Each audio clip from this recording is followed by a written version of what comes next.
Então, a gente começa a ver, e cadê a palavra? Tudo é em prol da pessoa ser próspera, a pessoa ser abençoada, a pessoa ter isso, ter aquilo, mas não é voltada ao que o evangelho realmente quer, a conversão, que a pessoa volte no caminho que ela está seguindo, que a pessoa deixe de ser o velho eu, que uma nova criatura venha habitar naquele ser, as coisas velhas terem se passado e tudo se fazer novo. Não.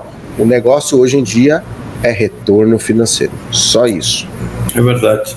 Isso hemos visto muito, né? Sobre isso, nosso ministério luta aqui em Brasil por el tema de todo isso que o Senhor está falando. E vou pedir a minha esposa que leia, né, em português, Romanos, capítulo 3, aqui. Está em espanhol, mas você traduz. Aí, del 21... Presto los míos. Hay que compartilhar 3, tudo, né? Romanos 3, 21. Em frente. 3. Mas agora, a parte da lei que se há manifestado na justiça de Deus, testifica pela lei dos profetas, a justiça de Deus por meio da fé em Jesus Cristo, para todos os que creem nele, porque não há diferença, porquanto todos pecaram e estão destituídos da glória de Deus, e são justificados gratuitamente pela sua graça, mediante a redenção que está em Cristo Jesus. Então, todos pecaram. Não tem pecado bom e mais ruim. Não tem pecado, você matou e eu roubei. Então, eu sou mais bom que você que me matou. Não. Todos pecaram, todos estão destituídos da glória de Deus. Então, a isso me quero referir. Mas quando eu venho à igreja, toda a minha vida tem que mudar. Se eu estafava se fala? Era estelionatária. Então já não faço mais. Eu ajudo as pessoas, temos obra social, ajudamos as pessoas les ensino a colaborar. Se não pode com dinheiro, que seja com roupa. Né? É evangelho de amor. É evangelho de... assim como está falando o Senhor, só pacto, campanha de isso, porque Cristo fez tudo na cruz. Então, os benefícios é quando você entra em obediência com Deus, assim você recebe todos os benefícios. É por la fé, não por la obra. ¿Está entendendo o que quero falar? Então, eu não vejo um evangelho de arrependimento. Na política é igual. Temos pastores renombrados em Brasil que só falam de política. Então, que vai a política y deixa el púlpito para alguien que pregue el evangelio de restauración, de restitución, porque han puesto dinero en cantantes, que después, cantores, que después se fueron al mundo, y después voltaron, y después se fueron otra vez, otra vez al mundo. Entonces, están brincando con las cosas de Dios. Uma pergunta, irmão Carpano. O irmão acha que esses escândalos, né, que estão repercutindo tanto aí nos meios, nas mídias, né, na imprensa, isso pode impedir que muitos venham a crer em Jesus, porque o evangelho de Cristo nada tem a ver com isso, né? Nós sabemos que ele tem que ser pregado, né? O caminho é para ser apresentado ao homem. O homem precisa de Cristo, precisa de salvação. Só que por essa mistura, né, por essa questão aí desse evangelho de pactos, prosperidade, de dar o teu tudo, que Deus vai te dar tudo, né, de troca, barganha com Deus, e também dessa coisa do sucesso pessoal, e também esse evangelho em que se vive uma coisa em cima dos púlpitos, nas redes sociais, e por trás, né, se tem uma outra vida, uma vida oculta que agora está sendo revelada aí, devido, né, a gente está aí as redes sociais aí tão em voga, né, todo mundo sabe de tudo. Será que isso pode impedir que tanta gente venha a conhecer a Cristo, venha conhecer a palavra e venha realmente se converter? Isso bloqueia as pessoas para o evangelho verdadeiro? O que o irmão acha, né, disso aí? Excelente pergunta. Eu vejo algumas pessoas pegando alguns textos bíblicos e distorcendo, né? Como, por exemplo, ai daquele por quem vem o escândalo, colocando a culpa não em quem cometeu o escândalo, mas em quem verbaliza. Com base nisso, as pessoas ainda acrescentam mais coisas. Então você não pode falar mal de terceiros, você não pode discordar do ungido do Senhor, porque o ungido do Senhor é problema do Senhor. Tem essa cultura no Brasil? Bom, tem não, tinha. Ela começou a ser desidratada com alguns escândalos, como por exemplo, eu não vou dizer que é verdade, mas tem uma acusação contra o pastor Silas Malafaia. Essa fala aí de ungido do Senhor é problema do Senhor, teu pastor é ladrão, cai fora, é do próprio Malafaia. Só que quando ele foi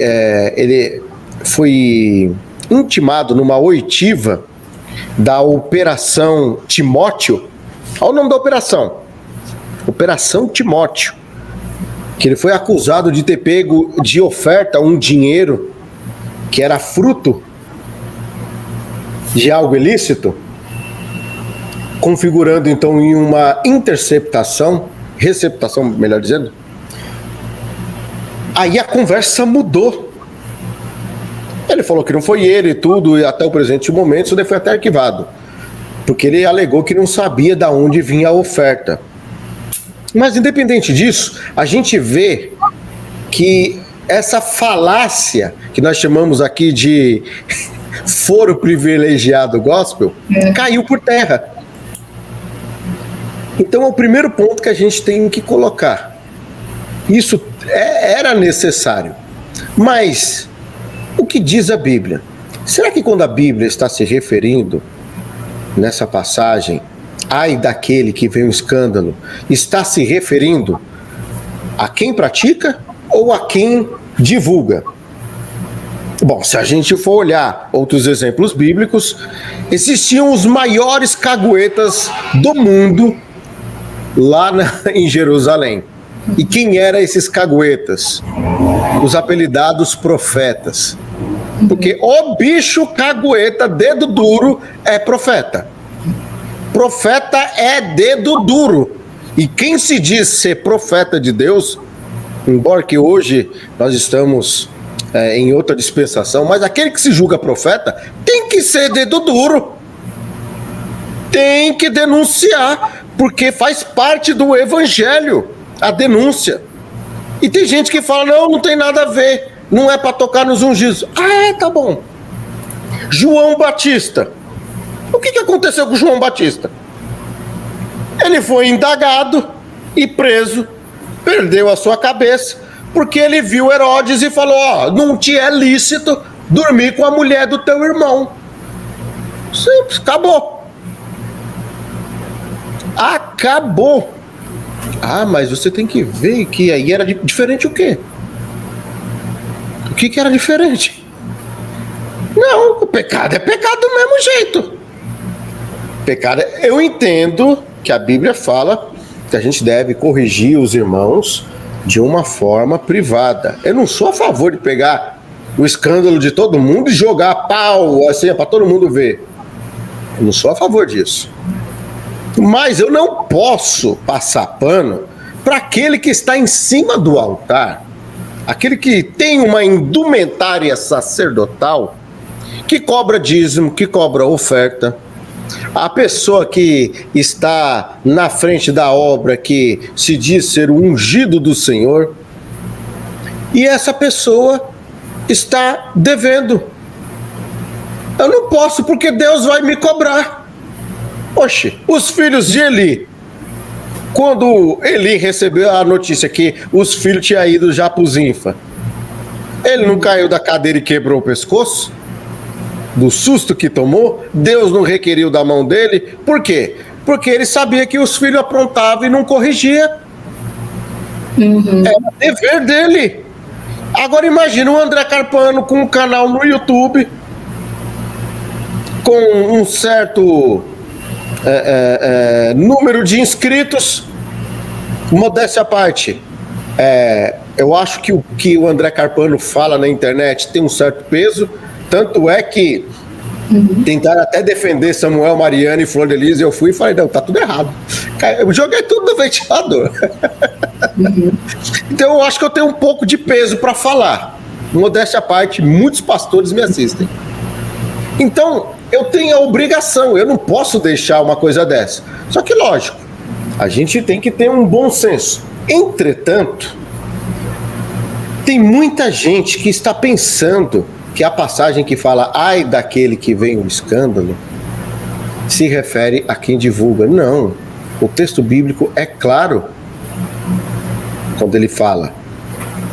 Porque se fosse para quem está falando, teria o texto não diria que é melhor pôr uma pedra no pescoço e ser lançado no mar. O próprio contexto está explicando isso. Então, a gente, infelizmente, tem que divulgar. Eu sei que muitas pessoas se escandalizam, mas isso acaba fazendo com que a obra cresça. Porque, olha só, quando a gente pega a história da igreja primitiva, estou dizendo a história da igreja primitiva que aconteceu no Coliseu Romano. Qual foi o maior ponto, qual foi o ápice da igreja na sua pregação do evangelho, a sua ministração? Qual que foi? Obrigado, Regina, obrigado. Qual que foi a maior ênfase que foi dada para se ganhar almas?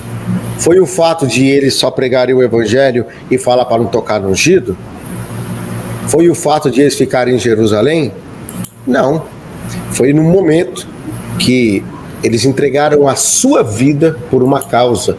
E essa causa era o amor ao evangelho.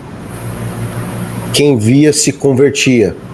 João Batista perdeu a vida ministrando. Depois de João Batista veio Jesus. Depois de Jesus deixou sua igreja. Quando a igreja primitiva diz, né, até o autor do livro Heróis da Fé, que é uma frase célebre, né? O sangue da igreja, o sangue dos mártires é o que regou a igreja. E é uma realidade. Se alguém acredita que isso vai escandalizar e diminuir a igreja, não. Vai fazer crescer. Porque a postura do cristão é ser contra essas coisas erradas. Não é ser a favor. Porque a igreja primitiva poderia falar assim, não, nós negamos a Cristo, nós não vamos mais seguir isso daqui, vamos parar de falar. E o que eles preferiram? Até ser devorado por leões. E isso ganhou almas. Não foi o silêncio deles deixar de ser cristão, deixar de falar o evangelho e falar a verdade. Não, pelo contrário, foi eles permanecerem na verdade.